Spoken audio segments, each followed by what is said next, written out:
ladies and gentlemen. The story you are about to see is true. The names have been changed to protect the innocent.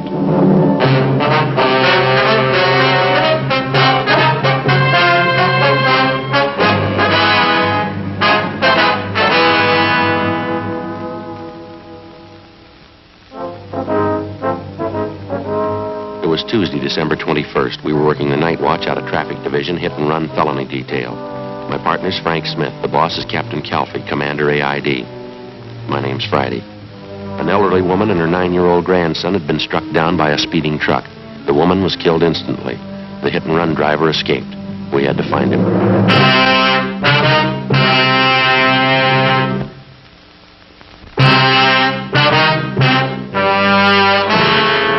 We'd like to talk to you for a minute if we could. Well, fine. Would you like to step inside? Yes, ma'am. Thank you.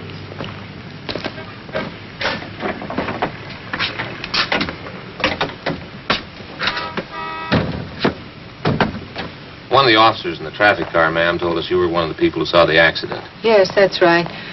Terrible thing. It was an old lady and her grandson, you know. Yes, ma'am. There's a few questions we'd like to ask you. It won't take us very long here. Did anybody get the license number, do you know, officer? I mean, on that truck that ran them down? No, not that we know of. We understand the officers in the traffic car talked to you. You didn't see the number either, huh? No, I'm sorry I didn't. The whole thing happened so fast. It was all over before I knew what was going on.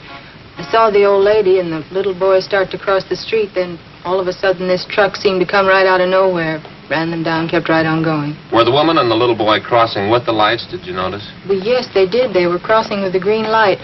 I remember because they stood on the curb a minute and waited for the light to turn green. Terrible thing. That truck deliberately went through that red light. Didn't even slow down. Uh-huh.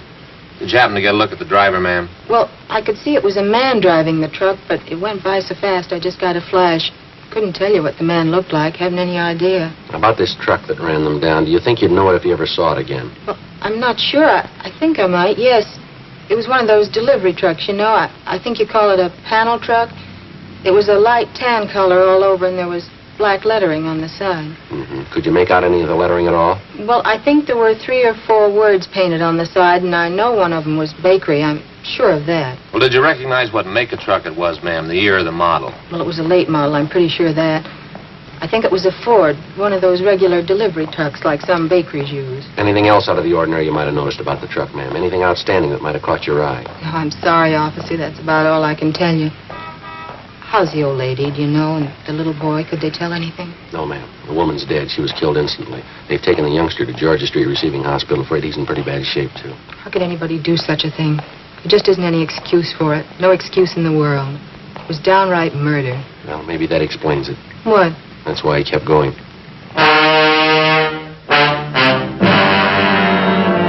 11:35 p.m. Frank and I finished interviewing the cashier in the theater box office, and then we called the office and had them get out a supplementary broadcast and an APB on the description of the hit-and-run vehicle. We went back across the street to the scene of the accident where the officers in the T-car, along with the crew from the crime lab, were finishing up their preliminary investigation. We interviewed 2 more witnesses to the hit-and-run accident, but they were unable to tell us anything that we didn't already know. When we got back to the office, we put in a call to Georgia Street Receiving Hospital, where they told us that the 9-year-old boy struck down by the hit-and-run driver was still in critical condition. The husband of the 64-year-old woman who'd been killed instantly was brought downtown to the morgue, where he identified the body. The next morning, we got out a special bulletin to all garages, auto repair, and paint shops throughout the city to be on the lookout for a late model, tan panel truck, black lettering on the sides, with damage to the front end. 8:30 a.m. Frank checked with communications. It was Doc Hall at Georgia Street. I asked him about the boy. The old lady's grandson, how's he doing? Pretty much the same. Condition critical, that's all they'll tell you. That's a lousy shame. Communications get any kickback on that all points yet? No, nothing. Did you get in touch with the crime lab? Yeah, they're not going to be able to help much, though. What'd they find out there? Anything at all? Oh, just what we saw. A few small pieces of glass, probably from one of the headlights of the truck. They don't think they're going to be able to do much with them, though. Not enough to go on. And that's the only physical evidence they got, huh? That's all. Might be able to tie it down a little tighter if we could find that panel. Yeah. Did you start checking on that bakery truck angle yet? Yeah, McGowan and I called every bakery in town. Got it pretty well narrowed down. There are only 2 companies that use tan late model panels for delivery trucks. Yeah. Only one of them uses black lettering on the sides of the trucks. Other companies says they use red lettering. Which one has the black? Well, I got it right here. The Nielsen Wholesale Bakery. They got a fleet of 173 trucks, all the same. Tan color, black lettering on both sides, late model Ford delivery trucks. They tell you whether or not any of their drivers could have been making deliveries at that time of night, 10:30, 11 o'clock? Yeah, there are about a dozen of them out on deliveries. More of them to account for than that, though. How do you mean? Well, all their drivers are allowed to take the trucks home with them when they're off duty if they want to. I'm afraid it's going to mean checking out every one of them, Joe. Well, we might as well get moving on it. They're going to give us some kind of a list to work with? Yeah, got it all set up with them. I'll get it. Accident investigation, Smith. Oh, yeah, Doc. He did, huh? Okay, thanks for calling. Yeah, Doc. It's a rotten deal. Why, what's the matter? The young kid, the grandson, Yeah. just died.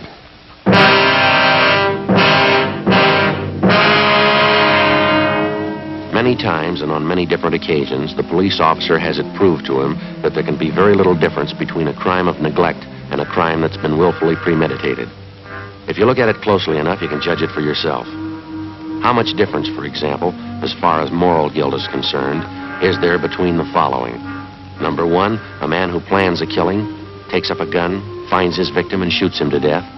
Or number two, the man who thinks he has to look out for no one's welfare but his own, gets behind the wheel of a car, disregards the ordinary rules of safety, and proceeds to commit homicide with a motor vehicle. Oftentimes, the crime masquerades under the guise of an accident. Morally, no matter how you spell it, it adds up to murder just as surely as if the person had taken a gun and shot his victim down. The way it looked to us, the hit-and-run killing of the elderly woman and her grandson was a prime example. Wednesday, December 22nd, Frank and I began checking out the delivery trucks owned by Nielsen's Wholesale Bakery. Late that afternoon, we located one of the trucks with recent damage to the front end. We checked and found the driver's name was Arthur V. Singer. We drove out to his home to interview him. No, I wasn't working last night, officer. I was off. What's it all about? Did you spend the night at home, Mr. Singer, or were you out? I was home part of the time. After dinner, I went downtown and did a little bowling. Our neighborhood team bowls every Tuesday night. Where's that, sir? The place downtown. It's on West 7th. We got a pretty good team. Did you drive down, Singer, or did you take the bus? No, I drove down. Had the company truck with me. They let us use them when we're off duty. We pay for the gas. Did you drive down by yourself, or was there someone else with you? No, I was alone. The other boys had their cars. When'd you leave the bowling alley, you remember? Oh, about 10:15, I'd say. How'd you drive home, Singer? I mean, what route did you take? I drove straight out West 7. Got to Coronado. Came over Coronado to the house here. What do you want to know? What time did you get home? About 11:15. Say, this wouldn't be about that little scrape I had last night, would it? What was that? Oh, down at 7th and Grandview, right by MacArthur Park there. The old guy in the car ahead, he stopped fast right in front of me. Didn't even signal. That right? Yeah, almost plowed right into him. Lucky I was watching, slammed on the brakes, turned in toward the curb. You should have seen it. I clipped the headlight and the right fender off against the telephone pole. Had to take the truck in this morning, get it fixed up. There any witnesses to this accident you had, Singer? Yeah, half a dozen people saw it. Did you get any names and addresses? Well, no, I didn't. I was so teed off about the whole thing, I guess I didn't think about it. Is there anyone at all we can check with? Anybody to corroborate your story? Just the old guy in that car. Sure was a lousy driver. I really chewed him out. You get his name and address? Well, no, but I took down his license number. I wasn't going to pay for the damages. He admitted it was his fault. I see. Do you mind giving us that license number? Well, no, if I can find it. I wrote it down on the back of an old envelope, and I thought I put it in my jacket, but when I looked this morning, it wasn't there. It's around someplace, though. I'll check around again before I leave for work. It's bound to turn up. I'd like to have you look for it right away, Singer. It's pretty important. Look, I don't think I get it, officer. What's this all about, anyway? Preliminary investigation. You want to see if you can find that number for us? Well, why? What's it have to do with an investigation? I didn't do anything. That old man, it was his fault. A bakery truck was involved in a serious accident last night, same kind you were driving. Afraid you're going to need an alibi, Singer. An alibi? I don't know what you mean. Why do I have to have an alibi? Well, you just take my word for it. You need one. Well, why do I need one? 2 reasons, mister. Yeah? A 9-year-old boy and his grandmother.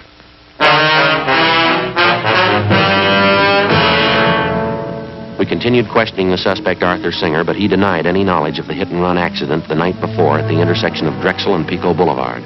We stayed with him while he searched his home for the license number of the car, which he said caused him to have his accident the night before. After half an hour of looking, he came up with a number scribbled on a scrap of paper which he'd found under the scarf on the dresser. We put in a call to our DMV, and they came back with the information that the license number was registered to a Mr. Thomas Foley on Lancashire Boulevard. We drove to the address to check with Mr. Foley, but there was nobody home. We left our card along with a message to contact us as soon as possible. 4:15 p.m., Frank and I got back to the office. At 4:35, Mr. Foley returned our call. Oh, yes, sir, that's right. Oh, I see. What time was that? Do you remember? Uh-huh. All right, Mr. Foley, thanks very much. Yeah, we may be contacting you later. Right. Thanks a lot. Goodbye. Yeah? I thought this was starting out too easy. What'd he say? Apparently, this Arthur Singer's telling us the truth. Mr. Foley says he did have a little scrape with the bakery truck last night. He described Singer as the driver of the truck. How about the location? Foley pretty sure about that, is he? Grandview and West 7th. Says it happened about 10:35 last night. That puts Singer about 3 miles from the scene of the hit and run. It's impossible, Joe. If this Mr. Foley's right, Singer couldn't have done it. Wasn't anywhere near the accident. I thought sure he was it, didn't you? Well, we can drive out and double-check it with Foley. I can't think of any reason why I should lie about it, can you? I get it. Accident investigation Friday. Oh, yeah, Ted. Where? Yeah. Nobody, huh? Yeah. You bet. Right away. Thank you. Well, it's moving fast. Good piece of luck. Who was it? Ted Zimmerman. He and McClendon are down at the south end of town. Yeah. The hit-and-run truck. They think they found it. 4:28 p.m. Frank and I left the office and drove to the south end of the city where we met with Sergeants Zimmerman and McClendon, a block from where the tan panel bakery truck had been located. As soon as the truck had been discovered, an immediate stakeout was placed on it. A code 5 was broadcast on the vehicle's location, warning all units to stay away so as not to discourage the suspect in case he decided it was safe to return and get the truck. Frank and I drove down the side street where the truck was parked and got a good look at the front end of it. The right headlight was damaged, and so was the right fender.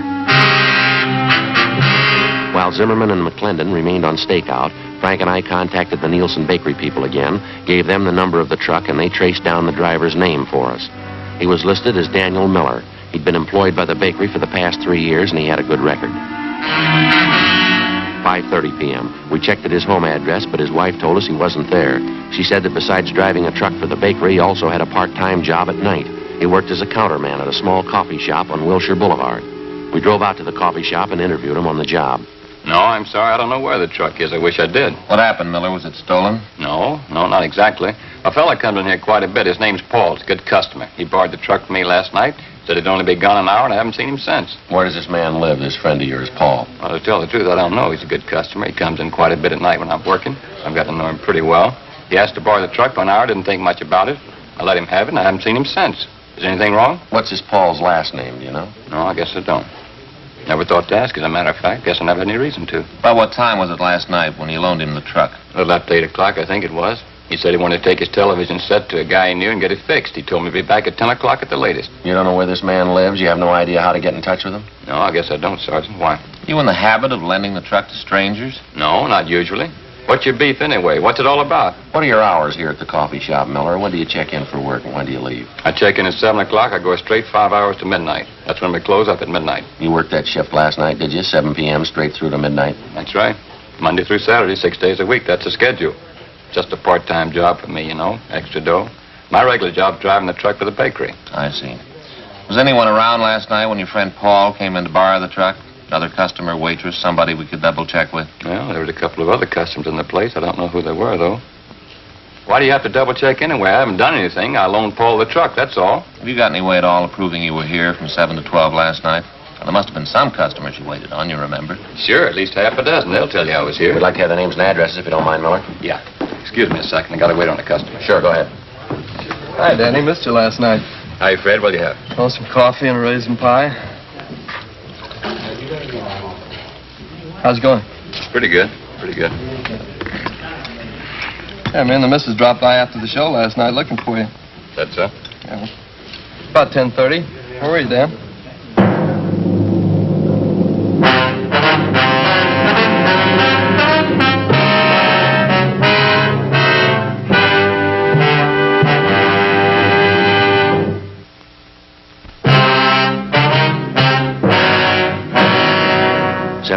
p.m., Wednesday, December 22nd. We continued questioning the hit-and-run suspect, Daniel Miller, for a full hour, but he seemed to be unable to account for his time the previous night. His first story was that he'd been on duty behind the counter in the coffee shop without a break between the hours of 7 p.m. and midnight. Then, after the customer entered and disclosed that he was in the coffee shop at 10:30 the night before and that Miller was nowhere about, the suspect switched his story. He said he thought that he had left the coffee shop briefly for about 15 minutes between 10:30 and 10:45 p.m. to run down the street to a hotel to say goodbye to some friends of his who were leaving for New York. We checked the hotel, but they didn't know Miller, and they hadn't seen him the night before. They were sure of it. The questioning of the suspect continued, but he made little or no sense at all. Apparently, he was piling up lie after lie in an effort to cover his tracks before and after the hit-and-run murder the night before. 7:48 p.m. Frank and I pulled Miller off the job at the coffee shop and took him downtown to the office. I'm telling you it's the truth. I wasn't in that truck last night. I wasn't in an accident. I don't know what you're talking about. Then give us something to go on, Miller. You've handed us 3 different stories so far. Not one of them strong enough to hold water. I'm telling you the truth. What are you trying to hang this on me for? I didn't have a wreck and I didn't kill anybody. Why are you picking on me? Because you don't make sense, mister. You're trying to sell us a story and you haven't got an ounce of proof to back it up. That bakery truck you're responsible for is the same truck that killed that old woman and the little boy. Now, you either come up with a solid story we can check on or you're going to be resting your back in Maine jail. Listen, call Bill Jackson. He's a good customer. He was in last night, I think. He'll tell you. Go ahead and call him. He'll back up what I say. What's his number, do you know? Yeah, I got it right here in my wallet. Bill will tell you. Here it is. Hollywood 08121. Okay, thanks.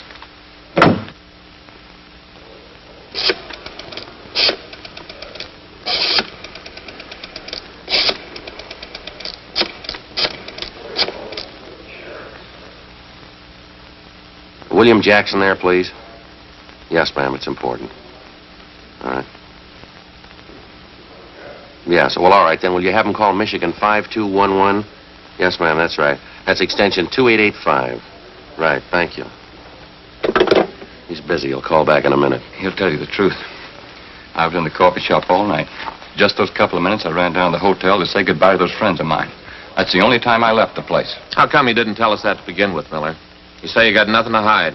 Why do you have to hand us 3 different stories? Which one are we supposed to believe? I got nervous, that's all. When you first came in and started to ask questions, I didn't know what it was all about. I didn't know there was any trouble. I just loaned the truck to this guy Paul as a favor. How'd I know what he was going to do, getting himself in a jam like that? Try and look at it from where we stand, Miller. You loan out your truck to a man. You don't know his last name. You don't know where he lives. You say he must have been driving that truck when the old lady and the boy were killed. Sure, he must have been driving it. I wasn't. I was back at the coffee shop. I was there till midnight. All right, then you prove it to us. If you know the man well enough to loan him the truck, you ought to be able to find him. There you are. Must be Bill Jackson. He'll tell you. Go ahead. See what he says. Accident investigation Friday. Oh, yeah. Yeah, Mr. Jackson. This is Sergeant Friday. Yes, sir. Uh-huh. I wonder if you tell me if you know a Daniel Miller. Miller, yeah. Well, when's the last time you saw him? Would you remember? I see. Well, the place where he works, the coffee shop? Yeah, well, were you there last night by any chance? Did you see Miller in there? You're sure? Uh-huh. Yes, sir, I see. No, thanks, no. That's all for now. We'll contact you later on. Yes, sir. Thank you. Bye. He told you, didn't he? Is that enough for you? He says he hasn't been in the coffee shop for 3 days.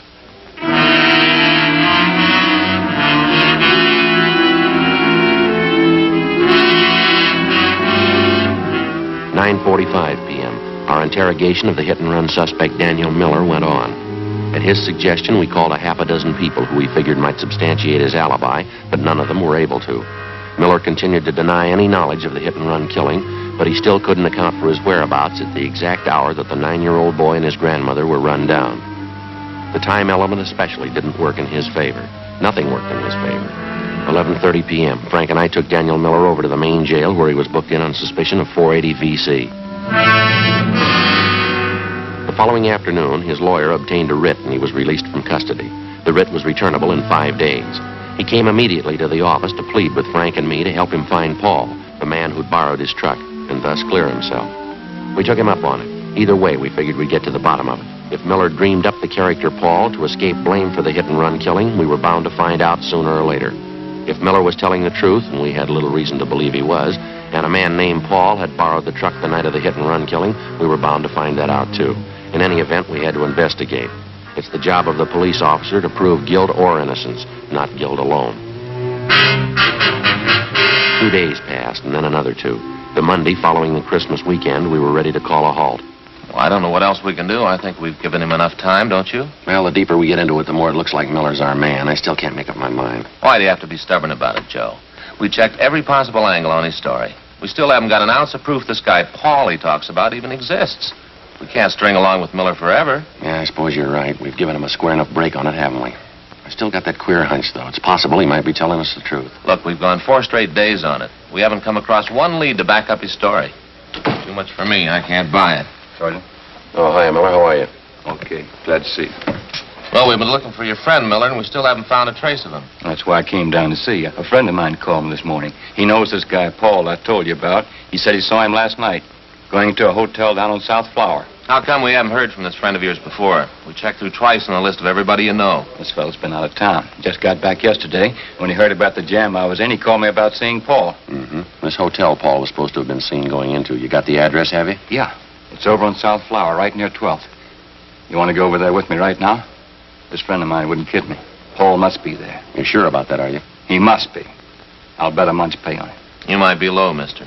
What? Stands to cost you a lot more than that.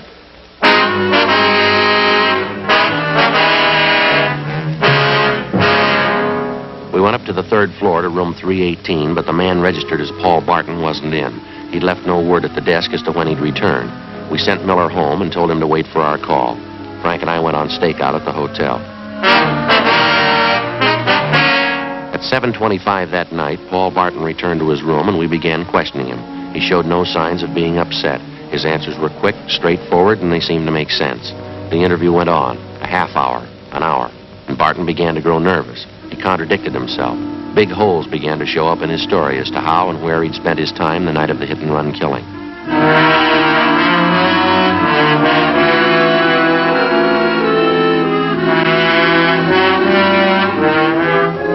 8:45 p.m. Frank and I took Barton back to the office. We'd called Miller at his home. He was asked to come downtown as soon as possible. Meantime, we checked Paul Barton through R&I, and the questioning went on. You're a little mixed up about that, aren't you, Mr. Barton? I thought you said you went to that bar downtown about 10 p.m., and then you went to visit at your sister's house. Now you tell us you went to your sister's house first, then you went to the bar downtown. Now, which is it? That's getting a little high-handed, isn't it? Why do I have to account for my time to you? If it wasn't important, we wouldn't be asking. I think you know that. I don't know anything of the kind. You're trying to take advantage of me. That's the only impression I get. I think I've answered enough of your questions. I'm going back to the hotel. Just a minute, Barton. One more thing. Yeah? The last time you were arrested for a traffic violation, you want to tell us what the charge was? What? I think you heard me. Well, that was a year ago. I was driving a little too fast going on Beverly Boulevard. What's that got to do with it? Our record bureau says the charge was drunk driving. Your license was revoked. Well, so what? I haven't been driving. I haven't been near a car. What about last Tuesday night? Huh? Last Tuesday night, you do any driving then? No, of course not. Sure about that, are you? You're not trapping me. I've answered all your questions. I'm getting out of here. Just stay put, mister. You're not going anyplace. All right, Frank, you want to check outside, see if they brought Miller in yet? Yeah, sure. Thanks. You can't keep me here. It's illegal. You got nothing to hold me on. Well, then you got nothing to worry about, have you? We got a guy by the name of Miller coming in. He says he thinks he knows you. Miller? I don't know any Miller.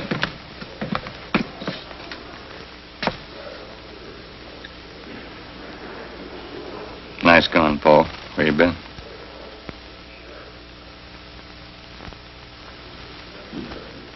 I said, where you been? What'd you do to the truck? Why, you two... Sit down. I didn't do it. I didn't do a thing. You can't prove it. You can't prove I did. They're gonna prove it, Paul. I'm gonna help them prove it. You sure been a real good friend. Oh, give me a break, Danny. I didn't mean it. Honest, I didn't mean it. I loan you the truck, you get boozed up, you run down the little kid and the grandmother.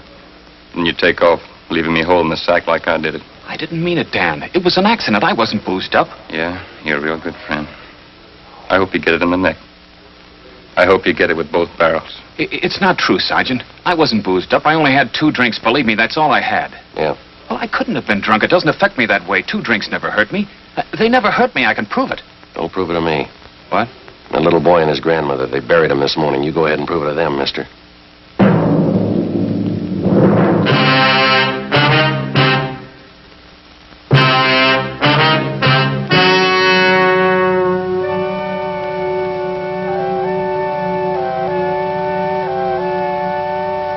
On February 28th, trial was held in Department 87, Superior Court of the State of California, in and for the County of Los Angeles. In a moment, the results of that trial.